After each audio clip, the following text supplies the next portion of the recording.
വാഴക്കപ്പം കഴിക്കണം. അപ്പൊ പറയണം അപ്പുവിന്റെ വാഴക്കപ്പമാണ് നമ്മുടെ അത് മറ്റേ അപ്പു ഉണ്ടാക്കിയ മാവ്. ഇത്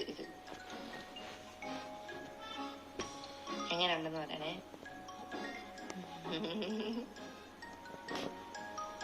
നല്ലല്ലേ? കളല്ലേ?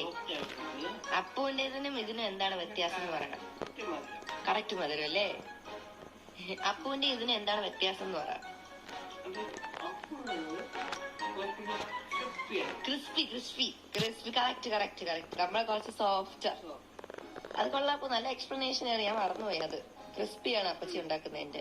അറ്റമൊക്കെ നല്ല മുരിഞ്ഞു വരും. അപ്പൊ ഉണ്ടാക്കിയ മാവ് മാത്രമുള്ളതല്ലേ ഭയങ്കര ഇഷ്ടപ്പെടും. അറ്റമൊക്കെ നല്ല മുരിഞ്ഞു വരും. അപ്പൊ ഉണ്ടാക്കിയ മാവ് മാത്രമുള്ളതല്ലേ ഭയങ്കര ഇഷ്ടപ്പെടും. ഇതാ കഥകളിയില്ലേ?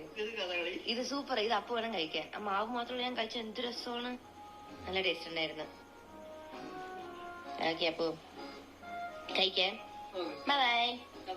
അതെ ചായ ഉണ്ടാക്കാൻ പഠിച്ചു. ഇനി ഞാനായിട്ട് കൊറേ ഒറ്റയ്ക്ക് ചെയ്യാൻ നോക്കണം. സൂക്ഷിച്ച്. അതെ അതാണ്. അതെ ഓക്കെ അപ്പൊ